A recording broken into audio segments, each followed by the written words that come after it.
guest host or guest co-host. And so if you guys would like to have an opportunity to have a little more visibility as we push these things out to YouTube and other social media channels, and you want to act as host for a day, then reach out and let me know.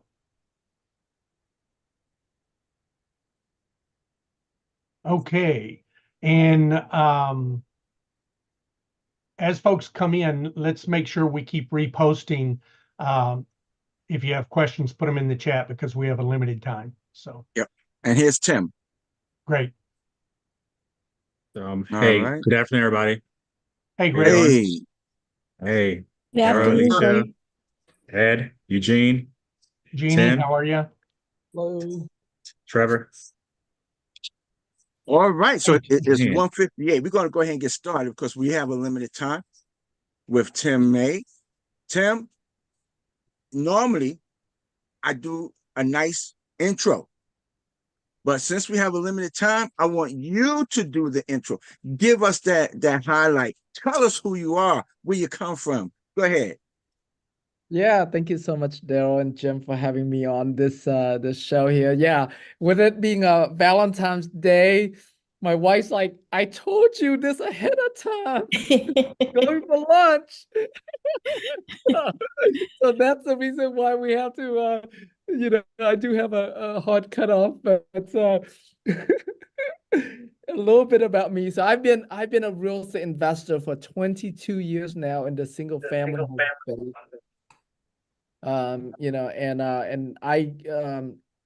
I got over here to the syndication side since 2000 since almost 2 years ago, April of 2022. And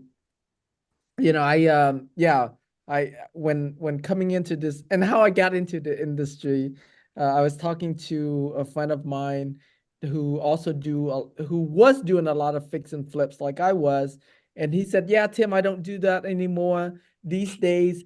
Each deal that I do adds at least $1 million to my net worth." And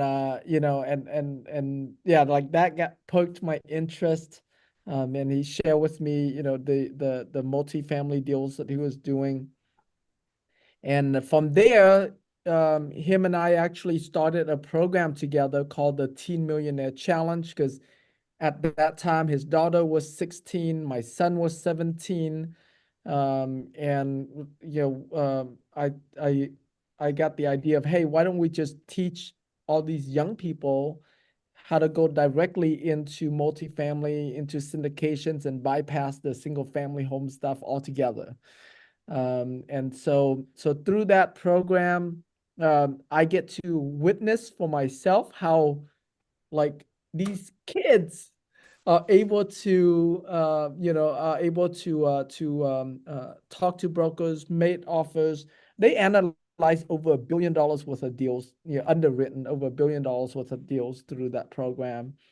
And so, like, that kind of reinforced the idea for me, more, that, hey, if these kids can do this, I can do this. Um, that was the big limiting belief that I had, of why I haven't gotten into this industry, even though I've been in real estate all of these years. And so, yeah, so coming into industry, I looked at the different, the different aspects of the business, and like the different roles within the business. I realized that capital raising plays the best to my strength, because I am pretty well connected. I know how to connect with people.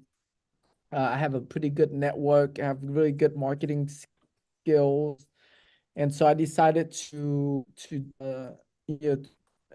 be a capital raiser, or specialized and master the capital raising side of the business. And so in doing that, I wanted to learn as much as I can on capital raising, and I want to learn it from the best of the best. And plus I want to bring a whole community alongside with me to learn. So I started my Facebook group May 1st, 2022.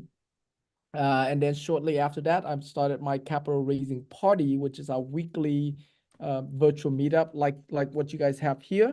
where I interview a top capital raisers, fund manager in our industry. I have now interviewed around 100 of them. Yeah, learn a ton. And then I also have done now 2 in-person capital raising summits events. Yeah, each event have had somewhere between 150 to 200 attendees to the event. And so now I have, when I first started raising money, I was coming in as co-GPs. And I quickly learned that you make very little money as a co-GP, doing the capital raise. Unless you're going to raise a pretty significant amount, your part of the profit split is not that much. And so, I came up with the idea of, hey, if I have an army of us, if I have a group of, capital raisers, instead of coming in a deal and committing, 250,000 or 500,000, we can come in a deal and we commit, $2 million on up, which allows us to get much better economics. And yeah, so that's how my Heal Wealth Fund, as well as my Capital Alliance group came about. So we do fund of funds, meaning that we raise money for our fund, and then our fund invest in either syndications, in other syndications. We are looking at other funds to invest in, but we haven't actually raised money for any funds yet. And so that's a little bit of a background of, a little bit about me and how I got into this industry. Fantastic, fantastic. So now listen, we're changing up the way we do things here a little bit, right? Because we have only a limited time with him. So what we're going to do, we're going to ask all of you, if you have a question, raise your hand. All you gotta do is raise your hand, because this is about you learning how to capital raise, right? The GOB is about education. So we want to, there may be questions that you have about raising capital, and Tim is the perfect person to ask those questions to, right? So raise your hand if you have any questions, right? Raise your hand. Yeah. And while we wait for those hands, Tim, I want to ask you a question. Yeah, go ahead. When you first got started, early on, what was it that you knew that you had to have in order to be a successful capital raiser? Great question. I knew 2 things. I knew that I have to have a community to be able to raise money from. And, I knew that positioning myself as an authority in the marketplace is very important.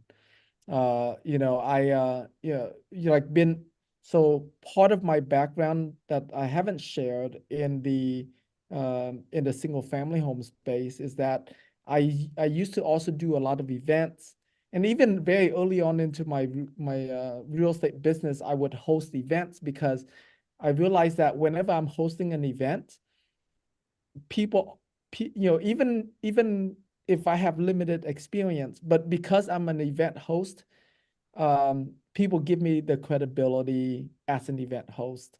And so I get to win over their know, like, and trust a lot faster. So those 2 things I knew. I knew I had to be a community leader, which is why I started a Facebook group. I know I had to be an authority, which is where I started the interview, where I'm educating, even though I'm only a facilitator, I'm an interviewer, but I'm still bringing education to the community. And so, yeah, those are the 2 things that I knew I must do, and that's exactly what I did. Great. I don't want to monopolize this. Does anyone have a question? I have a question. How effective, and if you can share the results of how effective has your communication been with your market of people that have been following you? So Um, if yeah, that's in deals, if that's in relationships, how effective has that been? yeah. You know, it's definitely been very Yeah, effective. I'm sorry, I had a webinar scheduled at 2, but yeah, that Yeah, Sorry about that. yeah, no problem. So yeah, so I am now in I think 14 different complexes, over 3,800 units. You know, yeah, like in all different capacity as an LP, as a co-GP, as a fund of funds.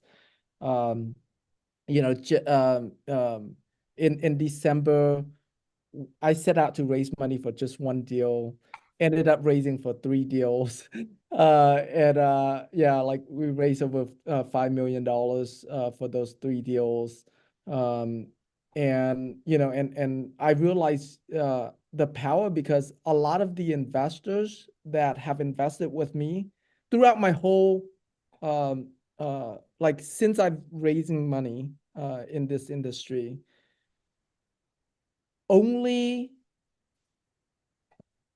um, um, only 2 of my investors have been people I know prior to me getting started in this industry. Everyone else has been new people that I built along along with all the marketing I've done. And so yeah, it's been so yeah, so for me right now, like all the investors that invested with me are like first time investors, and in many cases like first time getting to know me. Right. There are so many. Oh, I'm sorry, Alicia. Go, I was just going to ask the follow-up go question. ahead. Go ahead. When he talked about, when you talked about being on 14 different assets and over 3,000 doors or units. It's what same, but yeah, they're Okay. all multi-family, so it's the same. Yeah. So did you raise capital for any of those? And Yeah. I raised for let's think here. I raised for a good 5 of those. Yeah. okay. And when you raised for those, what were some of the approaches that you took? Like if you can give us your most impactful approach when you went to your investors to speak on an asset, how did you go about doing that? Yeah. So um it's nothing magical. You know, whenever we have a deal, we send them, you know, the pitch deck, the videos. I host webinars.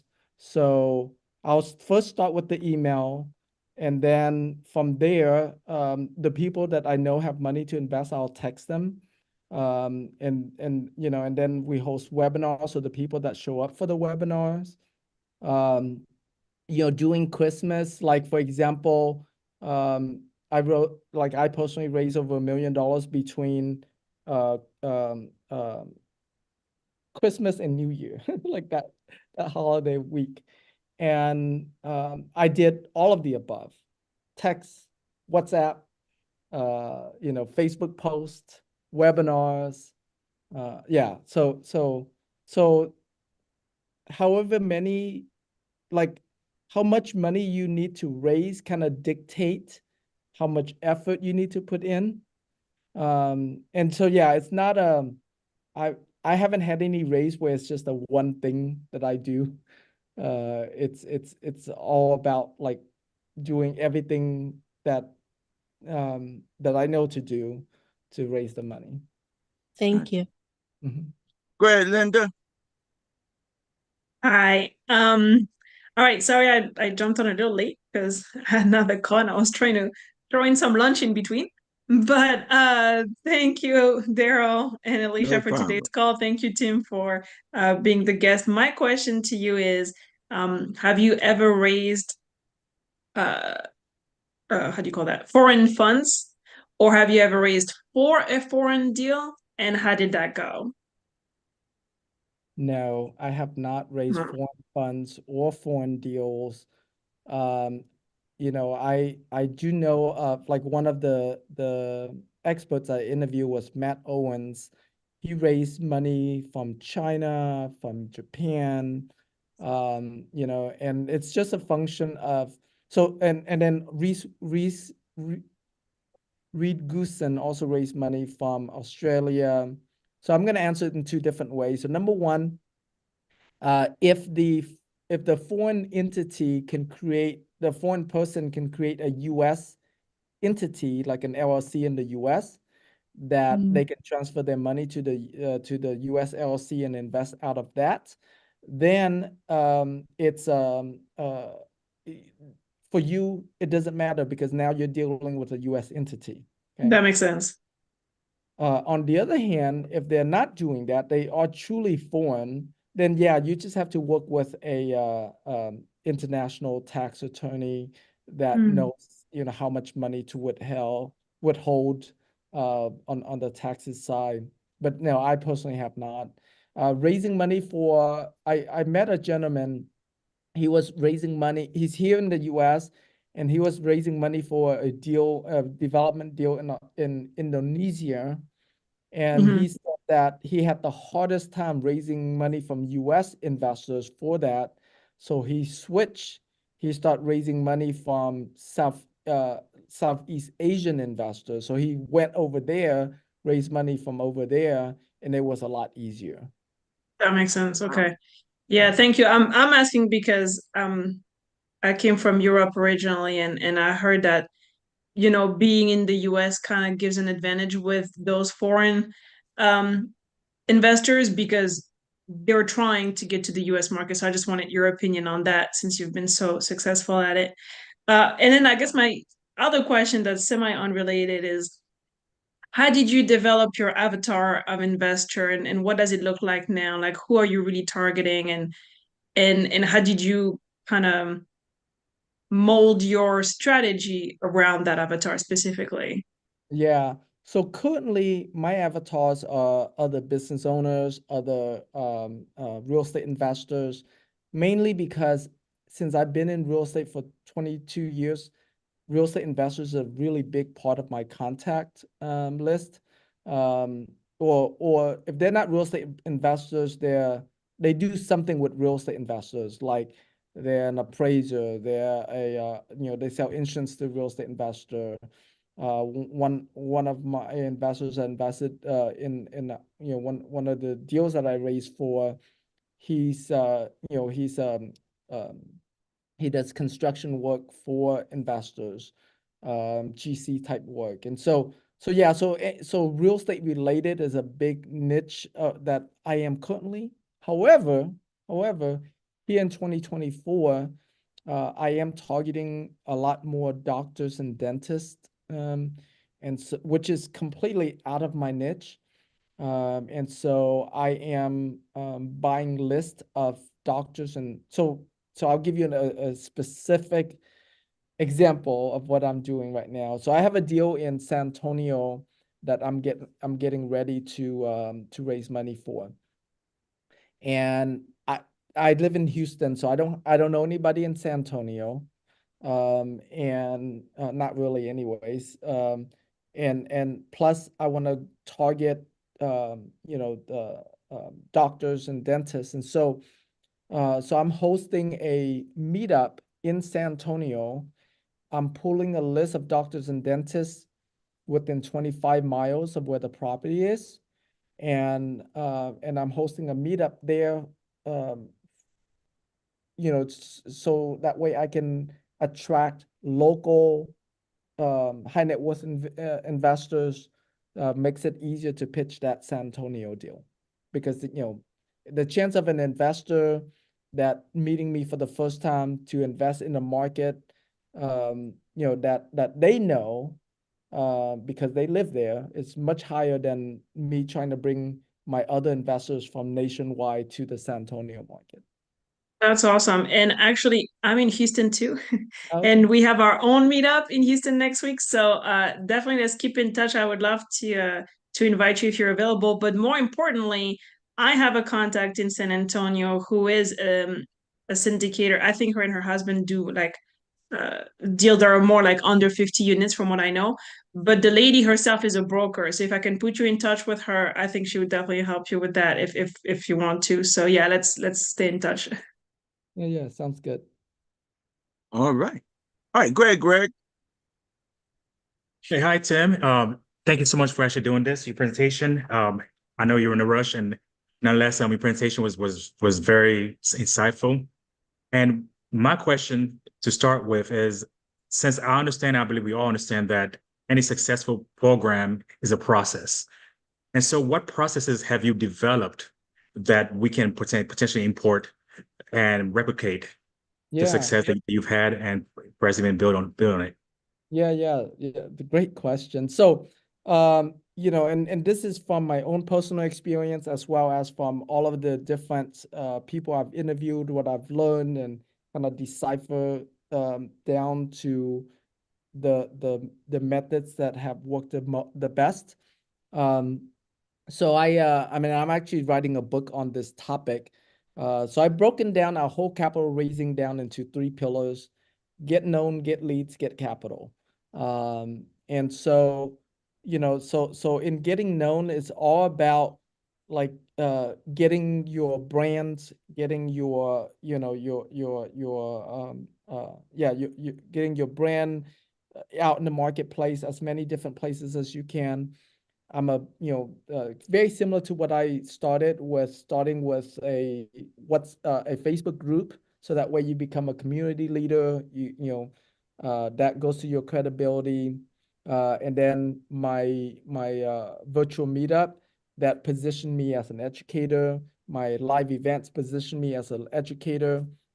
And then, I also go on other people's podcasts as well, like I am doing right now. So getting known is about being everywhere all at once, right? And, the reason why, like, even though I've only been in the syndication industry now for almost 2 years, a lot of people feel like they've known me for a long time. It's because I really am everywhere all at once. I attend events, I host, like whenever I attend events, that's another strategy. Whenever I attend an event, I would host meetups within that event. So for example, Trevor Thompson and I are attending Race Fest here next week, and we're hosting a meetup on Fund of Funds. We're hosting a meetup on social media marketing.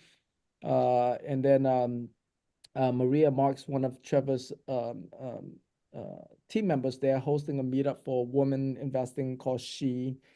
And so whenever I'm attending events, so I'll give you an example. Let's take Best Ever Conference. The last Best Ever Conference I attended, I would create a, let me turn off my,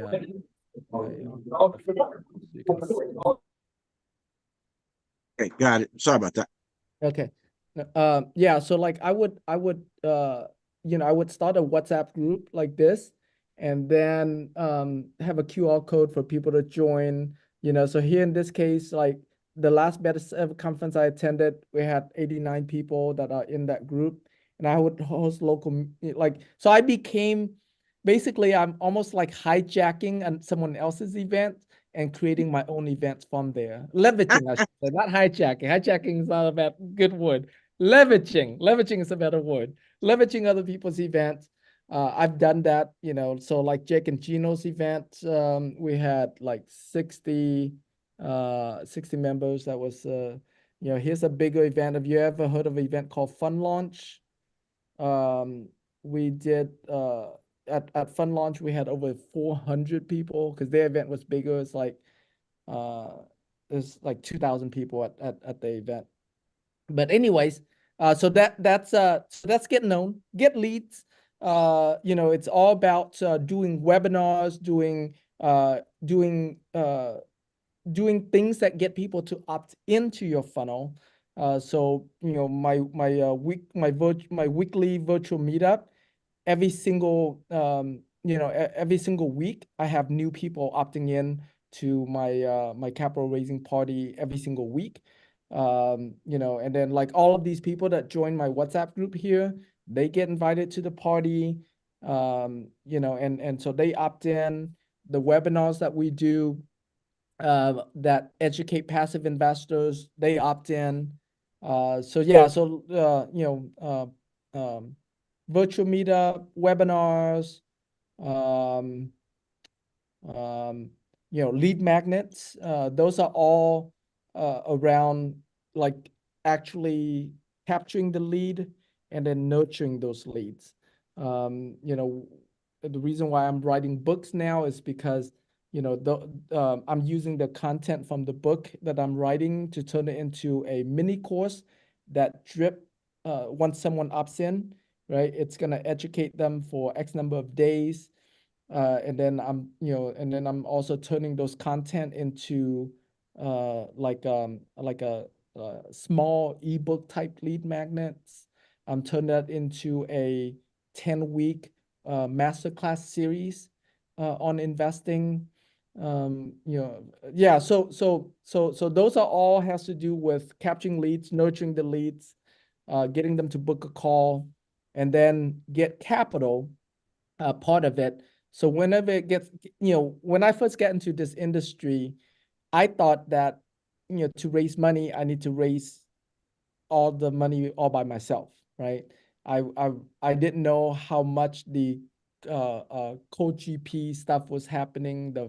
And at that time, fund of funds wasn't popular, but I realized that I only need to worry about whatever deal that I'm working on and raising money for. I only need to worry about raising for half of it.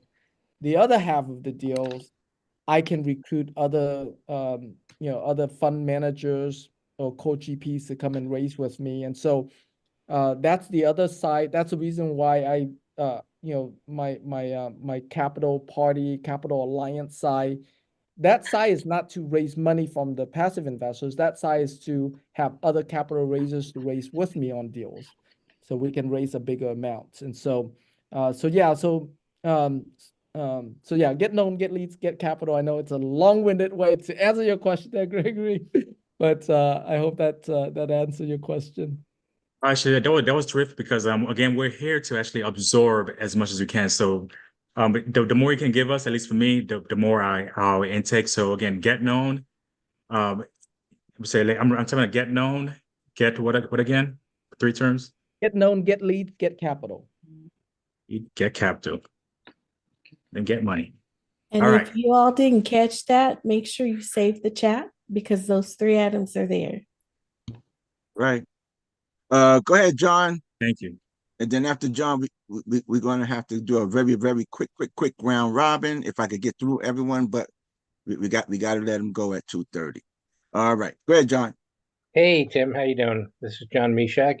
Hey, Quick John. question related to, did you join any groups to help you develop your funds, like the fund launch people or anybody else that's out there teaching and helping you get the paperwork and the strategies and so on? Yeah, I did join Fund Launch Blackheart.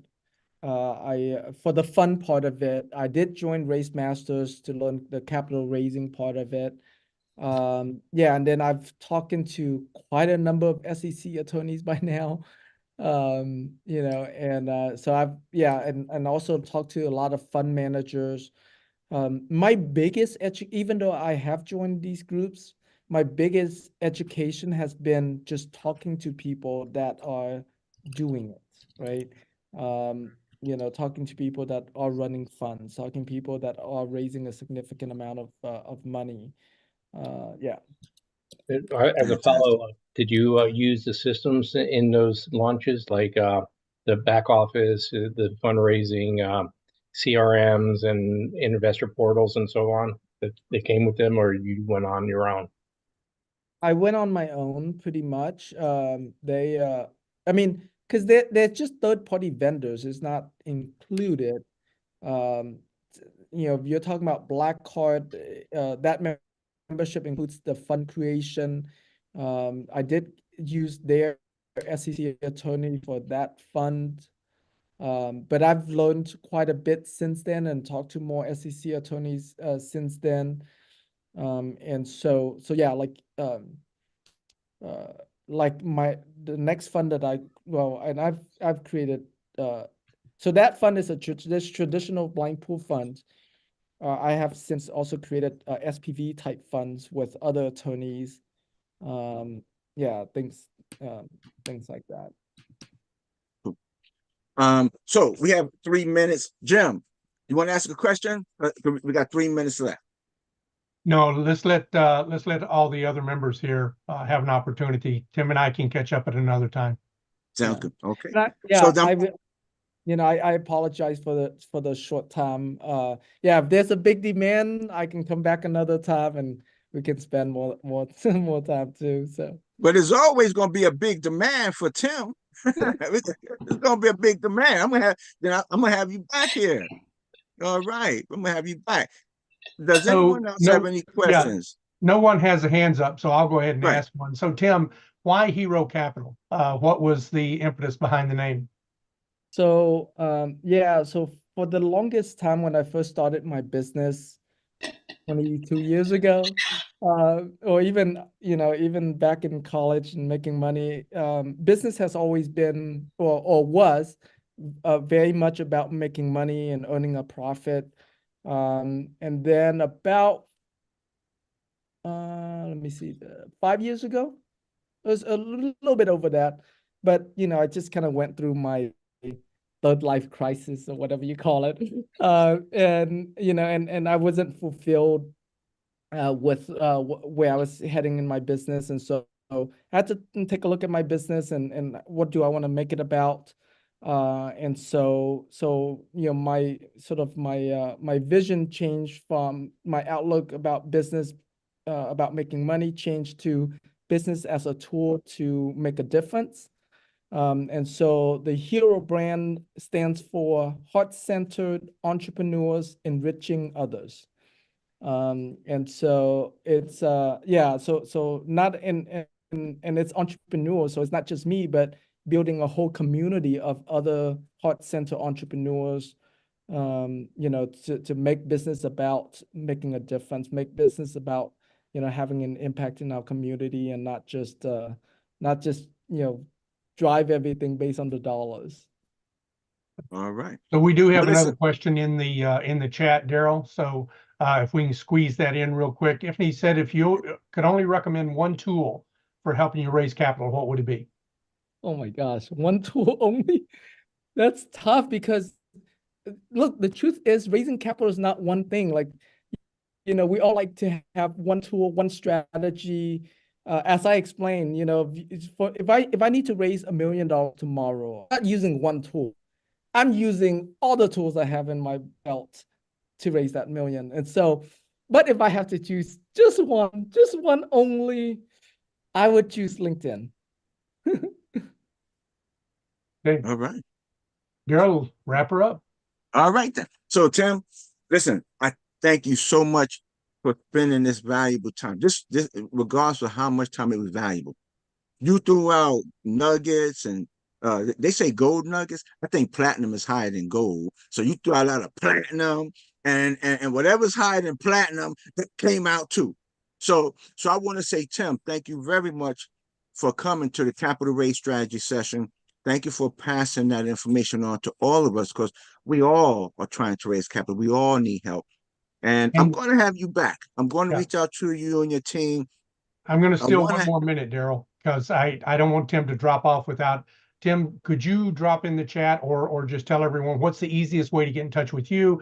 When is your weekly capital raise if someone wants to come and attend that? So make sure and get that in before you leave. Right. Yeah. So the best way to get into my world is through our capital raising party. That's my weekly virtual meetup.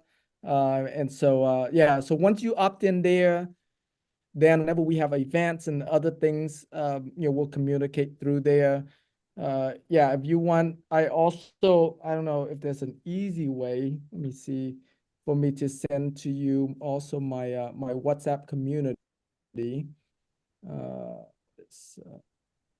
And I'll also say that while Tim is looking to put that in there, there's several fund managers on the call here today with us, Tim. And if they would be interested in being interviewed on your program, do they reach out to the same website, Or is there another place? Should they send you a DM? What's the best way to try to get in that space? Right. For me to so I'm looking for right now I'm looking for people who have raised at least $20 million to interview. So if that's you, yeah, you can here, let me just send you my email address here. You can just email me. So yeah, so whether you're a capital raiser or fund manager, you've raised over 20 million, reach out to me.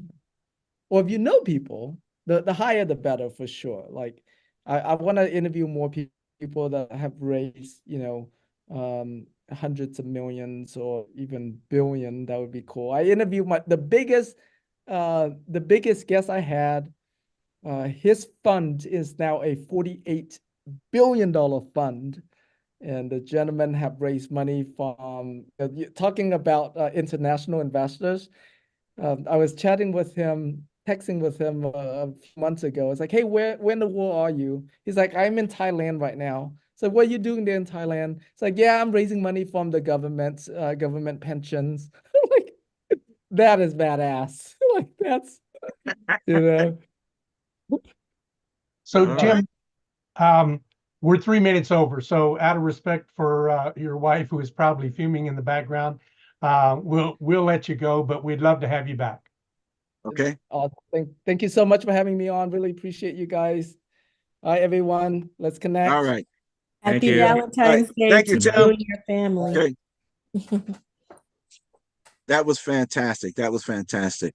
There was a question that Linda Holtz asked about foreign investors, and Edwin said he could help with that. So we're just going to keep this thing rolling for the next 26 minutes. Edwin, come on and help us out with them foreign investors, because we need all the money we could get. I am out here on my back porch. Can you all hear that? There's somebody mowing next to me. Can you all hear that? No? Perfect. No. Okay. So to answer Linda's question, there are actually 3 ways that you can get foreign investor capital into the U.S. Tim mentioned one, which is the foreign investor creates an LLC.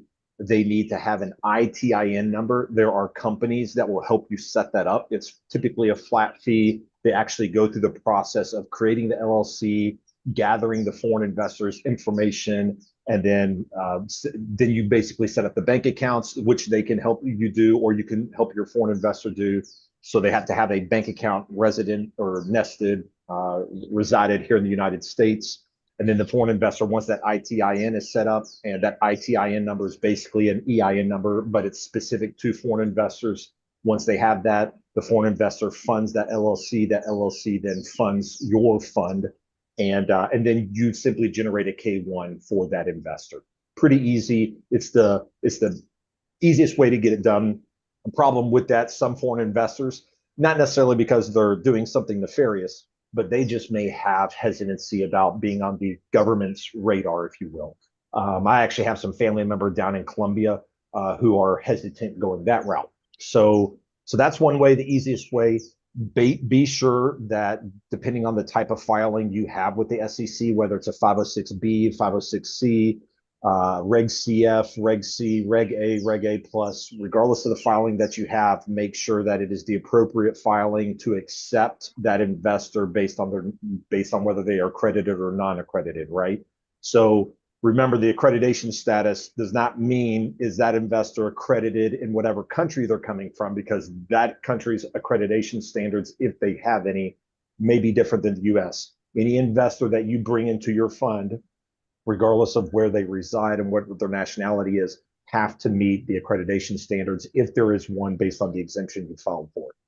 The second way is to actually have it's called a, it's not a regulation. It's an amendment to your filing for an exemption. And it's called a Reg S filing. So Reg S is simply an attachment. It's not its own filing. It's simply an addendum to your Reg D filing, or CF or CA or A plus. All that does is it allows the fund to directly take in investor capital directly into the fund from wherever they're at. Now, there are international wire fees that you have to be concerned about. And then your CPA is going to have to generate additional tax documents besides a K-1, because they have to report the K-1 for income here in the States or generated interest. But they're also going to have to know, or the foreign investor is going to have a CPA in their country that lets your CPA know this is what our country requires, so that they can report that income in whatever country they're at.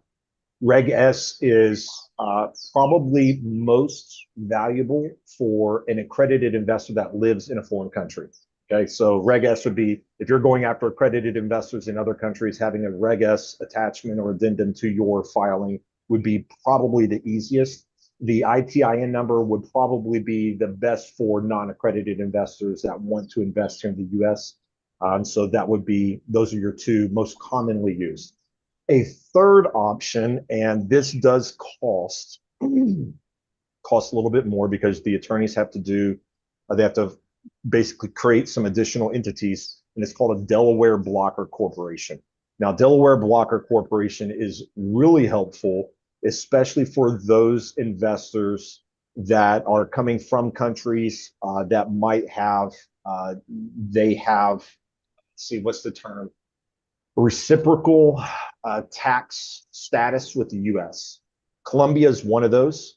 Colombia does not have a reciprocal tax status with the US.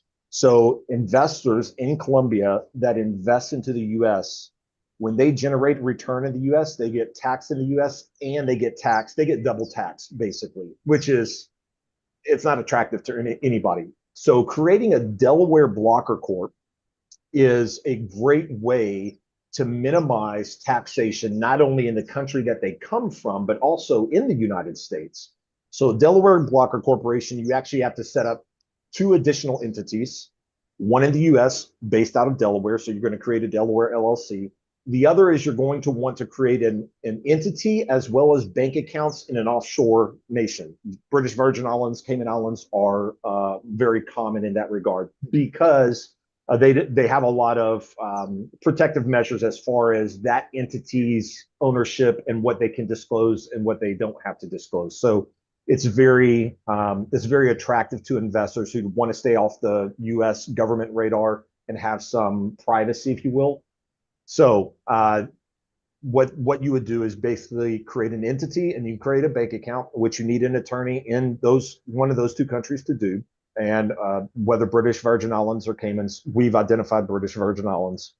And so your attorney would then hire out an attorney in one of those countries. They set up the LLC, they set up the bank accounts. Then your attorney sets up a Delaware Blocker Corporation, an LLC in the state of Delaware, as well as bank accounts for that entity. So you can immediately see right now there are additional accounting and accounting and tax filing that is going to be required if you do this. However, the benefit is the money flows in from whatever foreign country into British Virgin Islands.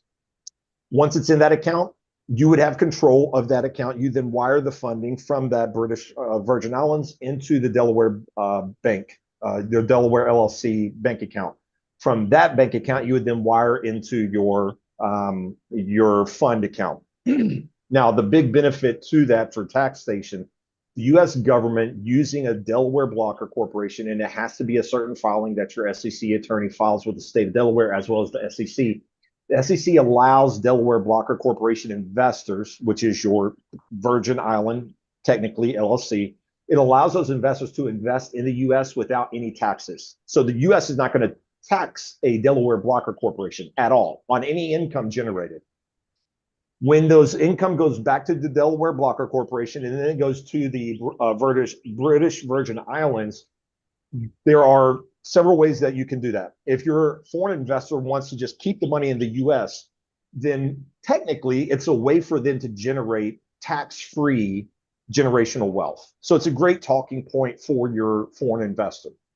If they decide to bring the money back to whatever country they're in, that's another reason why British Virgin Islands, Cayman, even Panama, the nation of Panama, is a great way because they may have reciprocal tax agreements with one of those nations so that that foreign investor is actually not even taxed on the money that they bring in from that country. Remember, in all three of those countries, those countries are not required to disclose what is income and what was principal balance coming back into that account. So any money that the investor receives back, the foreign investor receives back into their country is not going to tax that as income or as principal. It's because they have a tax reciprocal law in agreement with one of those countries.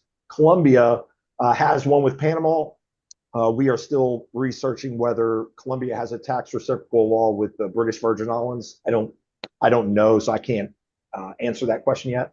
I will say, as far as setting this up, it's extremely expensive. So if you're raising like a few $1 million and you're hoping to raise a few hundred from foreign investors, the Delaware Blocker Corporation process could be tax prohibitive for you, or set up prohibitive for you as far as expenses. And it might not make a lot of sense. Up to you. So those are your 3 most common ways to get foreign investors into the United States. My God, Edwin, I can't believe everything you just spilled out here. That was gold. We're definitely going to stay in touch. So Edwin, Absolutely. on the first and easiest, which is the LLC, you said, you know, you can hire folks to do this for you. Do you have any recommendations if someone wants to reach out, an attorney or an entity, a corporation that specializes in that? Great question, Jim. I've looked at a few. I personally have not used any yet. Again, we went ahead and went Delaware Blocker Corp route. However, if you go on Google, great tool, and you type in foreign investor ITIN company, you're going to get a list of companies that will actually help you set that up. And they'll walk through everything that they will help you set up. Some are much more comprehensive than others. Some are just, hey, we'll set up an LLC, give and file with the IRS to get an ITIN number. Those are typically maybe $100, $200. Others are a lot more in depth, like they will help file the K-1. They'll do some other things, setting up bank accounts, which is a big thing, but you can do that yourself. So it's not something that, if you've ever set up a company, especially in the state of Florida, it's extremely easy. I would actually encourage investors, or any state that does not charge state taxes, it's a great state to consider opening up an ITIN number in.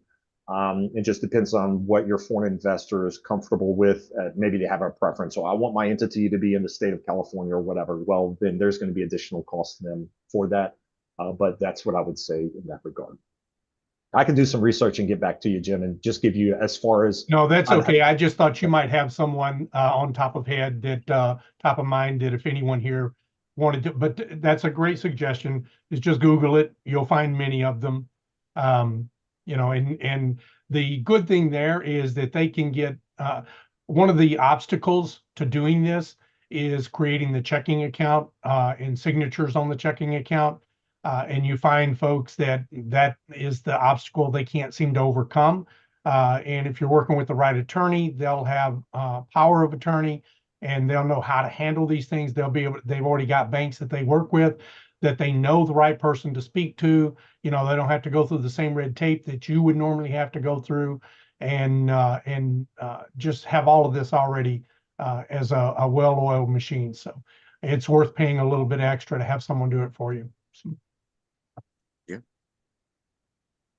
What other, did we have any questions that Tim, for Tim, that we didn't get to answer, that we can go back and maybe help folks out with? And if not, one other thing, Edwin, I know a lot of people, and I was going to ask Tim this, we just ran out of time, and I didn't want to start asking questions, because then I won't know how to shut up.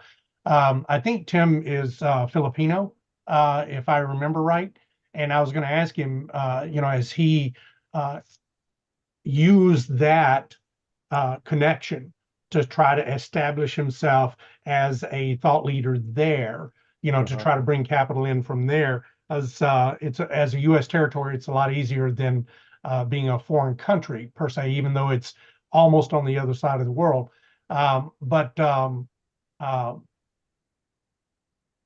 Yeah, I was going somewhere with that, and totally, I got to thinking about a couple of other folks that are on the call now that have connections. and foreign countries and can raise a lot of capital. They just don't know how to do that. Is there a way for, I don't know if they don't have or don't want to go through the expense of creating a Delaware Blocker Corp, is there a way for them to partner with someone like you who already has one and can bring the capital in from the country that they are, say, have a connection or they're from there and feel that they have a lot of opportunity? That's a really good question, Jim. That'd have to be a question I've run up to pull through the attorney.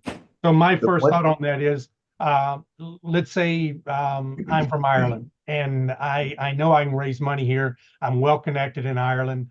Edwin, I don't want to have to go through this. You've already done it. Can you kind of act as my liaison?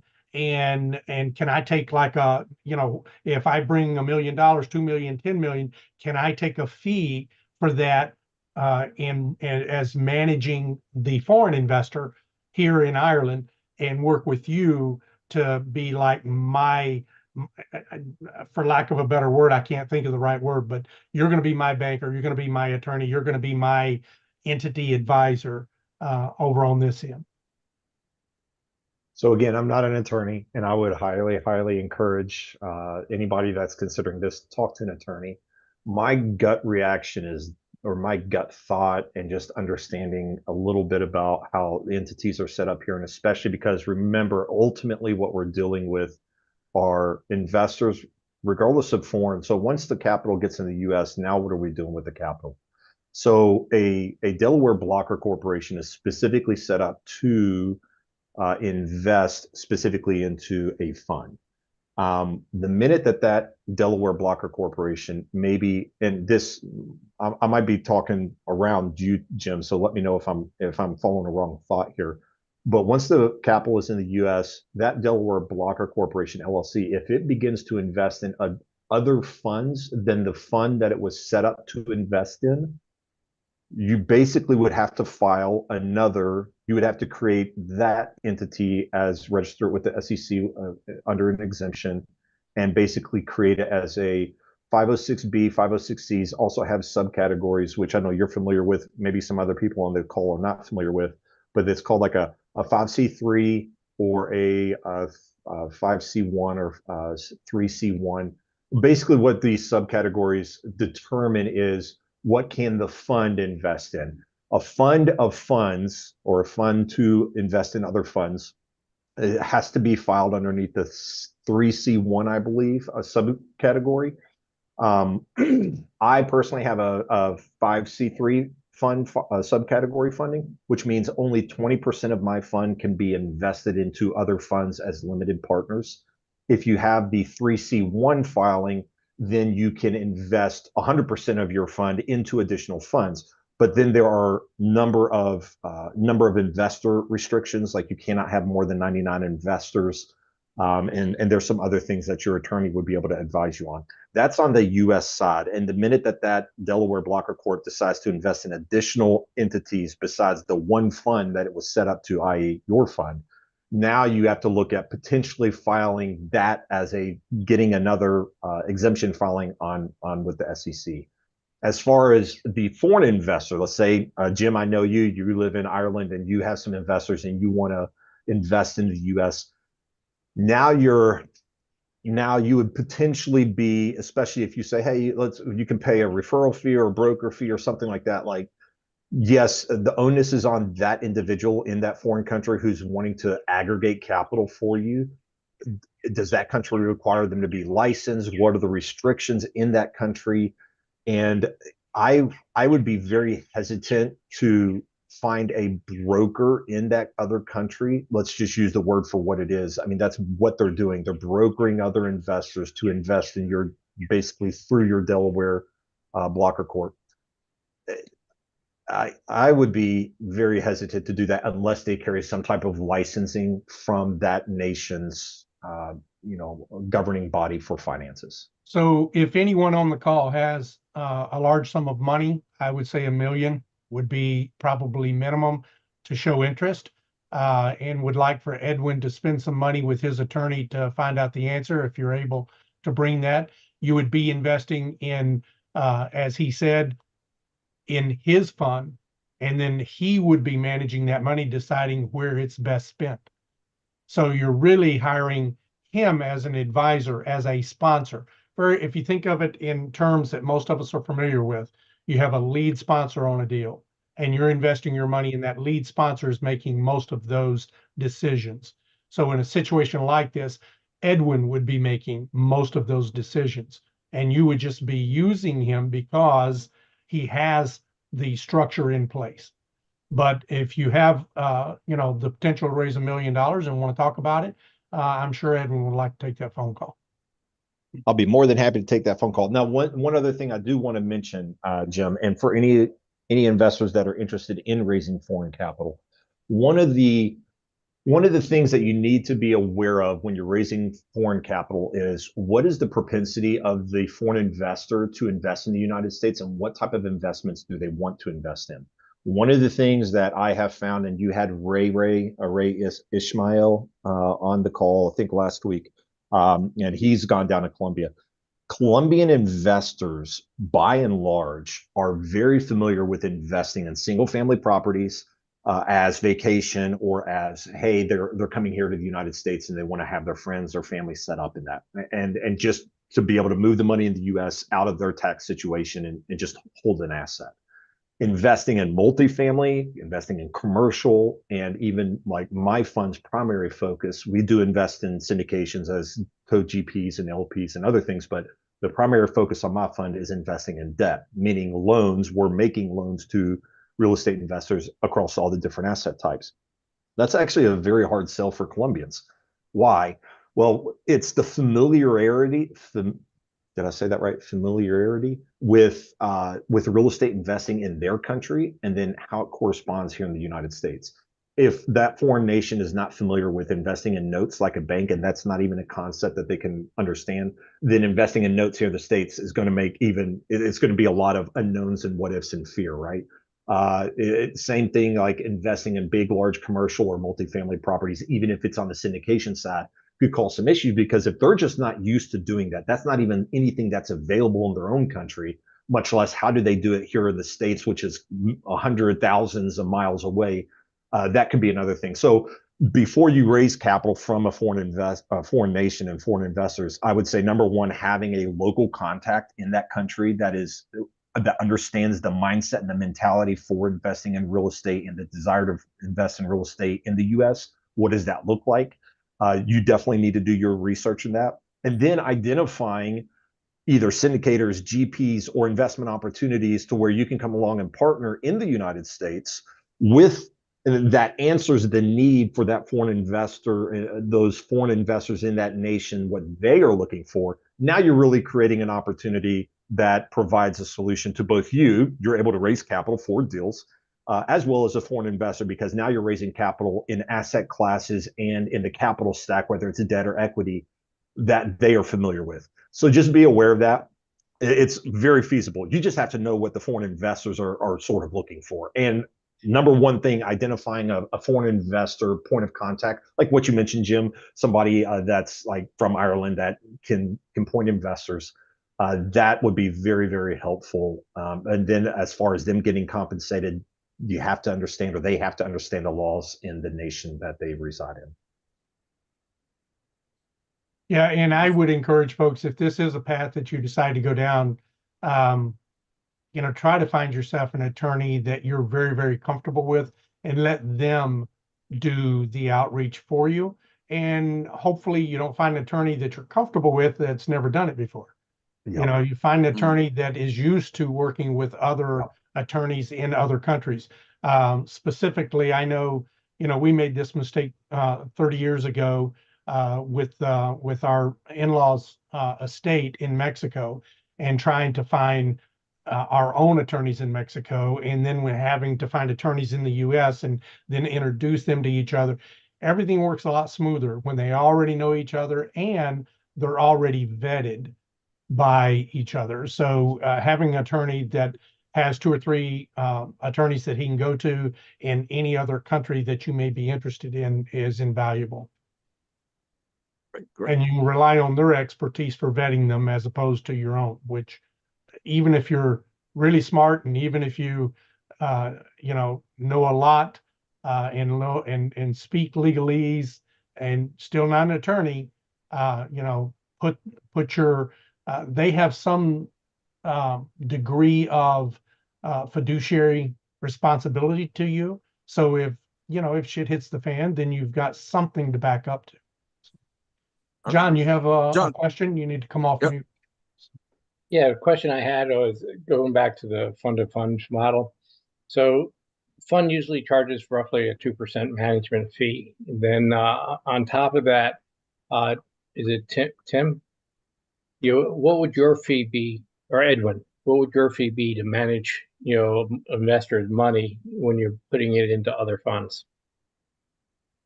So, great question.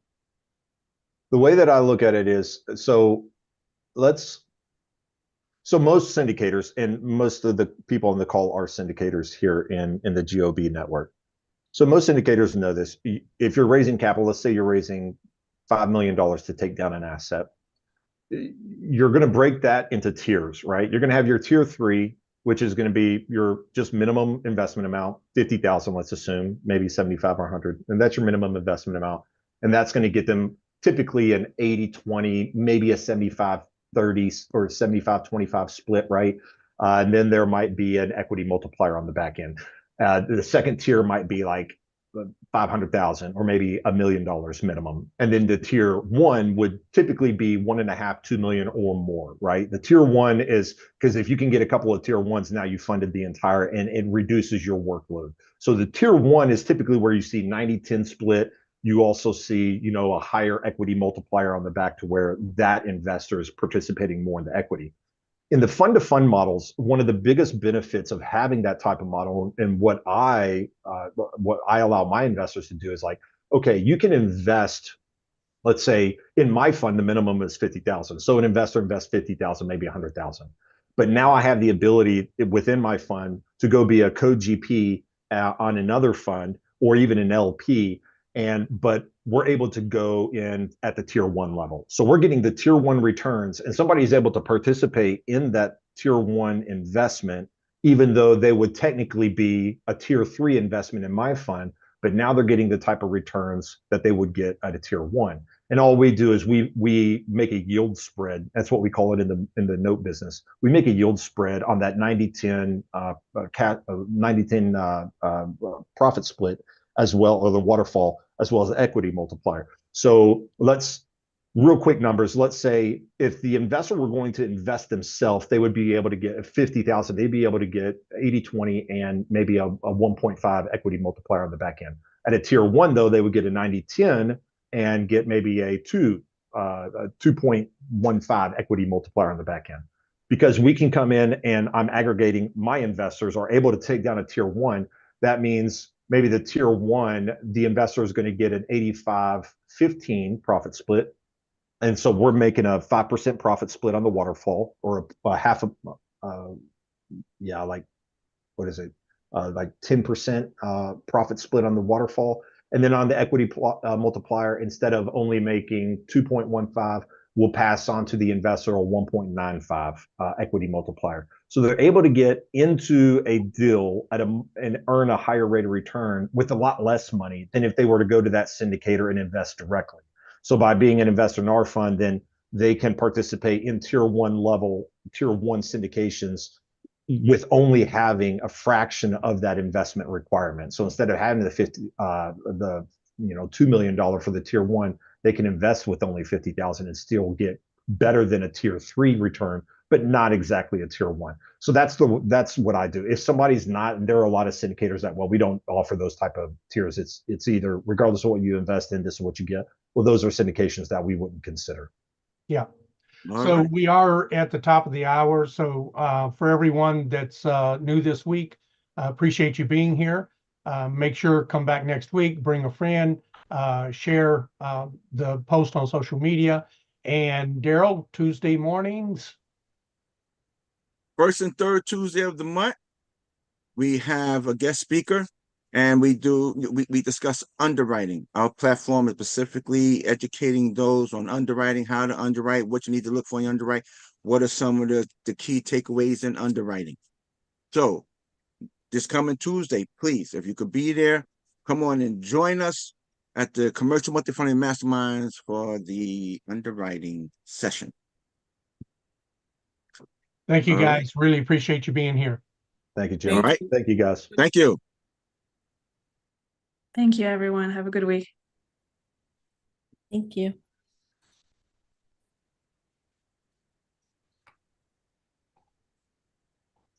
Forgot to tell everyone to save the chat. There's some Well, valuable hopefully stuff they in there did. today. Yeah. How do you do that? I've never saved There's a it. couple of different ways. You can hit Control All and just copy it and paste it into a document or into your notepad. Or when you have the meeting chat open, at the very bottom, you see the what is it, 3 or 4 dots? What are the dots? What do they call that? Ellipses. Yes. You click on that, then it gives you the option to save chat. And when this meeting closes, you'll have a window like a download window pop up that says this is your chat was saved and here's where it was saved. You see it, Kevin? Where's the IT guy? Yeah, no, Okay. it's at the bottom underneath. Well, first off, do you where it have may your say- chat window open? Can you see the chats? Sir, I do. Yes, sir. Okay. At the very, very bottom, what Bottom, do you see? right. Okay. What do you see? Format. It's right above the word more. Well, first off, are you on a Mac or are you on a Windows machine? A Mac. Well, we probably have no idea how to help you. Do you know how? No, wait, Jim. He called the format out. So wait a minute, Yeah. Kevin. You said, Jim asked you, what did you see at the bottom? You said format, Yeah. right? Did you say that? You said the emoji. Yeah. Oh, Did you say the file? File. Did you say the little that says screenshot with that little plus thing? Yeah. Did you say the down arrow? Down arrow. Did you say the dot? In the top right on a Mac, there's a dot in the top right. Well, forget that. Forget that. We want to stay in the same place you've already answered yes, the right answers all the way across so far. You see the down arrow. Is there anything else there? It just said hide meeting window and screenshot. Okay. No, don't click the down arrow. No, yeah, don't click the down arrow. Don't click the down arrow. What But else is after showing the down on the arrow? In the top right, I clicked the 3 dots. What happened? And it said save chat. I clicked. There it is. There it is. And it just saved it into a folder. Right. Until this meeting closes. Once this meeting closes, because there could be additional chat, okay, then you'll get a window that pops up like a download window. All right. It'll say